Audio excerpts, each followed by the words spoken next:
నమస్తే, welcome to our channel. నేను సౌజన్య. జగన్మోహన్ రెడ్డిపై పడ్డటువంటి గులకరాయి డైరెక్షన్ను జేపీఎస్లు మార్చేస్తున్నారు అని చెప్పేసి అంటున్నారు. మరి ఎటువైపు తీసుకెళ్తున్నారు, ఎటువైపుకి తీసుకొచ్చి వదిలిపెడతారు? మరి అంశానికి సంబంధించి మనతో మాట్లాడడానికి, వారి విశేషాన్ని మనతో పంచుకోవడానికి ఈరోజు మనతో పాటు ఉన్నారు senior journalist, senior political analyst CS Rao garu ఉన్నారు. వారితో మాట్లాడదాం. నమస్తే రావు గారు. నమస్తే. మరి జేపీఎస్లు జగన్మోహన్ రెడ్డిపై పడ్డటువంటి రాయి డైరెక్షన్ ఎటు తీసుకెళ్తున్నారు, ఎక్కడి దాకా తీసుకెళ్ళి వదిలేస్తారు? సో రాయి డైరెక్షన్ అనూహ్యంగా ఇటు పడితే అటు వెళ్తుంది. ఇప్పుడు లాస్ట్కి ఇటు తిప్పినా కానీ అది తెలుగుదేశం పార్టీ వాళ్ళ దగ్గరకు వచ్చి ఆగిపోవాలి. ఇది జేపీఎస్ల లక్ష్యం. జేపీఎస్ అంటే జగన్ పోలీస్ సర్వీసెస్. అందరు కాదు, కొంతమంది. అందుకే ఎవరైతే జగన్మోహన్ రెడ్డి సేవలో తరిస్తూ ఉన్నారో వాళ్ళనే జేపీఎస్లు అని చెప్పి తెలుగుదేశం పార్టీ, జనసేన పార్టీ ముద్దుగా పిలుచుకుంటుంది ఆ పేర్లని. అందుకే ఇప్పుడు జేపీఎస్లు కొంతమంది ఏం చేస్తున్నారంటే, జేపీఎస్లు వాళ్ళు రాయిని, గులకరాయిని తెలుగుదేశం పార్టీ వైపు తిప్పేటువంటి ప్రయత్నం చేస్తున్నారు. అంటే ఖచ్చితంగా అది గులకరాయి, వేరే ఈ ఆరాయి సిమెంట్ రాయి కాదు, గులకరాయి. అది ఫిక్సా? అది కూడా మార్చేయడం మొత్తానికి రాయి.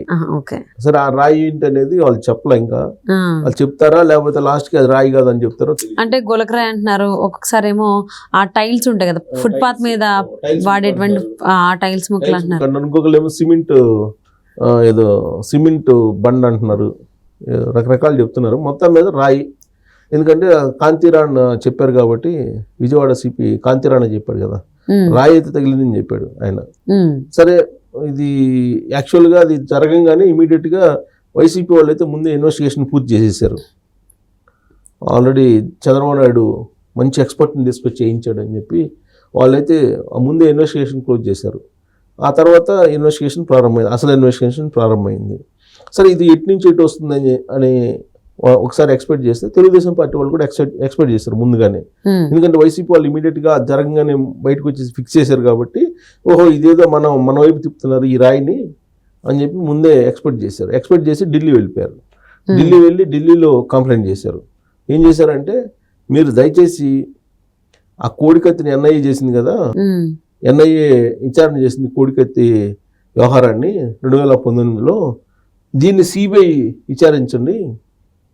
సిబిఐ విచారించకపోతే ఇక్కడ జేపీఎస్లు కాస్త ఆ రాయిని మాగు చూడతారు. 2019లోనే ఈ విధంగా చేసి వివేకానంద రెడ్డి మర్డర్ను కూడా ఇలానే చేసి మా వైపు తిప్పారు. మా వైపు తిప్పి ఎన్నికల్లో గెలిచారు. సానుభూతి పవనాలు తీసుకొని సానుభూతి క్రియేట్ చేసుకొని, సేమ్ ఇప్పుడు కూడా సానుభూతి క్రియేట్ చేసుకునే ప్రయత్నం చేస్తున్నారు. ఆ రాయిని మా వైపు తిప్పి, ఆ రాయికి మాకు ఈ సంబంధం, మీరు సిబిఐ ఎంక్వైరీ చేయండి, సిబిఐ ఎంక్వైరీ చేసి అసలు ఏంది దాని వ్యవహారం ఏందో తేల్చండి మీరు అని చెప్పి ఒక రిక్వెస్ట్ పెట్టారు తెలుగుదేశం పార్టీ వాళ్ళు. ఢిల్లీ వెళ్ళి నేరుగా సిబిఐని కోరారు. సిబిఐని కోరి జేపీఎస్లో ఇంట్రాగేషన్ చేస్తున్నారు. ఈ జేపీఎస్లో ఇంట్రాగేషన్ అంతా కూడా ఎలా ఉంటుందో మాకు తెలుసు. లాస్ట్కి తీసుకొచ్చి ఉండవల్లిలో ఉన్నటువంటి చంద్రబాబు నాయుడు ఇంటి దగ్గర ఆపుతారు ఇన్వెస్టిగేషన్ని. కాబట్టి మీరు సిబిఐ వాళ్ళు ఇనిషియేటివ్ తీసుకుని విచారణ చేపట్టండి అనేటువంటి రిక్వెస్ట్ పెట్టారు. సరే, వాళ్ళ రిక్వెస్ట్ అలా ఉంది. దానికి ఇంకా రెస్పాండ్ కావట్లా. సిబిఐ ఎంక్వైరీ అనేది డిమాండ్ చేస్తుంది తెలుగుదేశం పార్టీ. తెలుగుదేశం పార్టీ డిమాండే అది. కానీ ఇప్పుడు జేపీఎస్లు చేస్తున్నటువంటి ఇంట్రాగేషన్ ఏంటంటే, దాని మీద ఎన్నికల కమిషన్ కూడా పర్యవేక్షణ అయితే చేస్తుంది. కానీ బట్ అల్టిమేట్గా ఏంటంటే, క్షేత్రస్థాయిలో దర్యాప్తు చేయాల్సింది ఎవరు? పోలీసులే కదా. పోలీసులు ఏది చెప్తే అదే ఎన్నికల కమిషన్ కూడా నమ్ముతుంది. ఎన్నికల కమిషన్ వచ్చి ప్రత్యేకమైనటువంటి బృందాలను వేసి వాళ్ళైతే విచారణ అయితే చేయరు కదా. దాదాపు ఇప్పుడేమో వాళ్ళు ఆల్రెడీ కొన్ని బృందాలను ఏర్పాటు చేసి దీని మీద ఒక కొలీగ్ తీసుకొచ్చారు. సతీష్ని అయితే మొత్తం మీద అరెస్ట్ చేసేసి రిమాండ్కి పంపించారు. సతీష్ అలియాస్ సత్తి ఇప్పుడు గులకరాయి సత్తి అయిపోయాడు. అటు కోడికత్తి సీన్ లాగా గులకరాయి సత్తి అయిపోయాడు. ఈ గులకరాయి సత్తిని అయితే జైల్లో పంపించారు. ఇప్పుడు A1 అని ఫిక్స్ చేశారు. A1 అని ఫిక్స్ చేసిన తర్వాత A1, A2, A3, A4, A5, A6, A7 ఇవన్నీ ఉంటాయా? లేదంటే డైరెక్ట్గా A2 తోటి ముగిస్తారా? లేదంటే A3 అని పెట్టి మళ్ళీ బొండమ్మని ఫిక్స్ చేస్తారా? ఇలాంటి చర్చ రాజకీయ వర్గాల్లో జరుగుతుంది. ఇంకా ఇన్ఫినిటీ అది. ఇప్పుడు రిమాండ్ రిపోర్ట్లోనేమో ఏం చెప్పారు? రిమాండ్ రిపోర్ట్లో ఖచ్చితంగా సతీష్ అనే అతను వేసాడు రాయి అని చెప్పి రిమాండ్ రిపోర్ట్లో పొందుపరిచారు క్లియర్గా. అఫీషియల్గానే పోలీసు రిమాండ్ రిపోర్ట్లో పొందుపరిచారు. సో అయితే ఆ రాయి వేసాడు, కానీ రాయి ఒకసారి ప్రయత్నం చేశాడు అక్కడెక్కడో సెంటర్లో, అక్కడ తగలలేదు. అక్కడ మళ్ళీ వివేకానంద స్కూల్ దగ్గరికి వచ్చి ట్రై చేశాడు, అప్పుడు తగిలింది అని చెప్పి చెబుతున్నారు. 2 సార్లు ట్రై చేశారు, ఖచ్చితంగా ఇది హత్యాయత్నమేను, హత్యాయత్నం కాకపోతే 2 సార్లు ఎందుకు ట్రై చేస్తారు, ఆకతాయి పని అయితే కాదు, హత్యాయత్నం అని చెప్పి చెప్పారు. జగన్మోహన్ రెడ్డి హత్య చేయబోయారు, గులకరాయి తీసుకొని కొడితే జగన్మోహన్ రెడ్డి చచ్చిపోయిన వాళ్ళు ప్రాణాలు పోయినది కాబట్టి ఇది హత్యాయత్నమే అని చెప్పి పోలీసులు రిమాండ్ రిపోర్ట్లో పొందుపరిచి అతన్ని జైలుకి పంపించారు.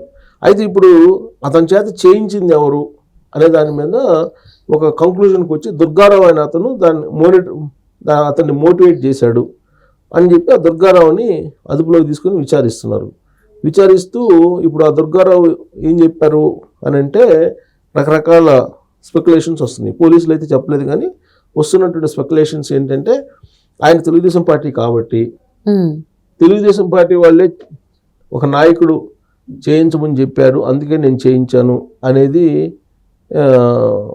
దుర్గారావు చెప్తున్నాడు.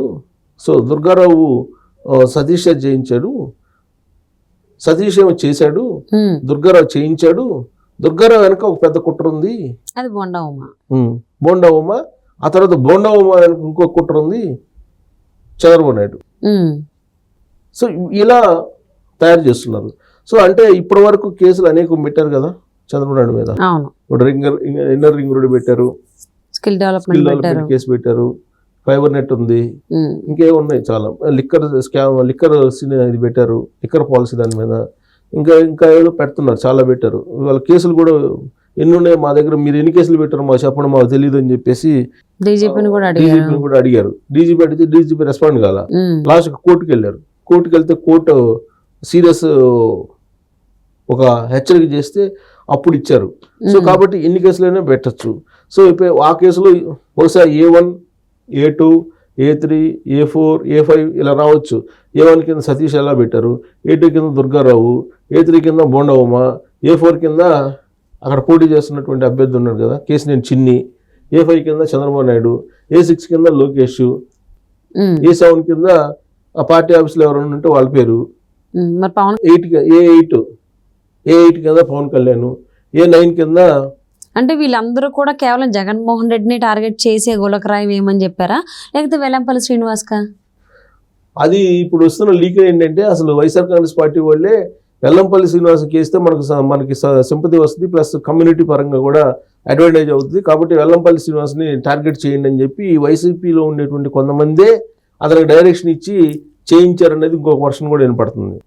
కానీ అది నిజమైనప్పటికి కూడా దాన్ని అయితే బయట పెట్టే అవకాశం లేదు పోలీసులు, ఎందుకంటే అక్కడ ఇంట్రాగేషన్లో మెయిన్ జేపీఎస్లు ఉన్నారనేది తెలుగుదేశం పార్టీ చెబుతుంది. కాబట్టి అక్కడ జేపీఎస్లు ఉన్నంతకాలం ఒకవేళ అది నిజమైనప్పటికీ కూడా ఆ యాంగిల్లో ఇన్వెస్టిగేషన్ బయటికి చెప్పరు. ఇక్కడ వీళ్ళందరినీ ఎంతమందిని పెట్టాలి అనేది ఆలోచిస్తున్నారు ఆ కేసులో. అంటే వీళ్ళందరూ కలిసి కుట్ర చేశారు ఎవరిని, జగన్మోహన్ రెడ్డి హత్య చేయడానికి అనేటువంటిది ఒక పెద్ద ఫైల్ బిల్డప్ చేసే ప్రయత్నం జరుగుతుంది. అందుకే దుర్గారావుని నిన్న యాక్చువల్గా అరెస్ట్ చూపించలేదు, అదుపులో ఉన్నాడు, ఆల్రెడీ 2 రోజుల నుంచి అదుపులో ఉన్నాడు. సో ఆయన ఏం చెప్పాలో అనేది కూడా వీళ్ళే ట్రైనింగ్ ఇస్తారు కొన్ని సందర్భాల్లో. ఇప్పుడు వాళ్ళు చెప్తే అప్పుడు క్లోజ్ చేస్తారు. ఇప్పుడు సతీష్ని అయితే పెట్టారు. సో ఇది ఎన్ని మలుపులు తిరుగుతుందంటే ఇప్పుడు ఎలక్షన్ టైం కాబట్టి రకరకాల మలుపులు తిరుగుతుంది. దీనికి కారణం ఏంటంటే అసలు బూమరాంగ్ అయింది. అది యాక్చువల్గా రాజకీయంగా ఏదో లబ్ధి పొందాలి, సానుభూతి పొందాలి అనేటువంటి ప్రయత్నం చేశారు దీని వెనక అని చెప్పి ఒకటి వినిపిస్తుంది. వాళ్ళు నిజంగా అది చేస్తే కనుక అది బూమరాంగ్ అయింది, పబ్లిక్ పట్టించుకోవట్లేదు. ఎందుకంటే అప్పుడు కోడికత్తి, ఇప్పుడేమో కోడికత్తి 2.0 అంటున్నారు. సో కాబట్టి ఇది కోడికత్తి 2.0 కిందనే పబ్లిక్ తీసుకున్నారు. దీంతో అడ్వాంటేజ్ లేదని చెప్పి తెలుసుకున్నటువంటి వైసీపీ అధిష్టానం ఐపాక్ వాళ్ళని కూడా పిలిచి వార్నింగ్ ఇచ్చారని కూడా తెలుస్తుంది. మీరు చెప్పబట్టే కదా ఇది చేసింది, ఇది బూమరాంగ్ అయింది అనే యాంగిల్లో. సో మొత్తం మీద ఏంటంటే ఇది తెలుగుదేశం పార్టీ వైపు ఈ జేపీఎస్లు తిప్పేటువంటి అవకాశం ఉందనేది తెలుగుదేశం పార్టీ చాలా ప్రగాఢంగా విశ్వసిస్తుంది. మరి దుర్గారావు ఏం చెప్పారనేది అఫీషియల్గా పోలీసులు చెప్తే తప్ప అసలు దీని మొత్తం వ్యవహారం A1 బోండావమ్మ ఆగిపోతుందా, A1 చంద్రబాబు దగ్గరికి వస్తుందా, లేదంటే A1 లోకేష్ దగ్గరికి వస్తుందా, A1 భువనేశ్వర్ దగ్గరికి వస్తుందా, లేదంటే A1 బ్రాహ్మణ్ దగ్గరికి వస్తుందా, లేదంటే A1 నుంచి ఇంకా ఎవరన్నా ఉంటే చంద్రబాబు నాయుడు ఇంట్లో వాళ్ళ మనవాడు కూడా ఉన్నారు కదా, ఆ పేరు కూడా వస్తుందా అనేది చూడాలి. అవును. సో జగన్మోహన్ రెడ్డిపై జరిగినటువంటి ఆ గులకరాయి దాడికి సంబంధించి మొదటి నుంచి చాలా స్టోరీలు వింటూనే ఉన్నాము. సో ఫైనల్లీ ఇది నిజం అనేది ఇంకా తేల్చలేదు. అది ఎప్పుడు తేలుతుందో అనేది చూద్దామండి.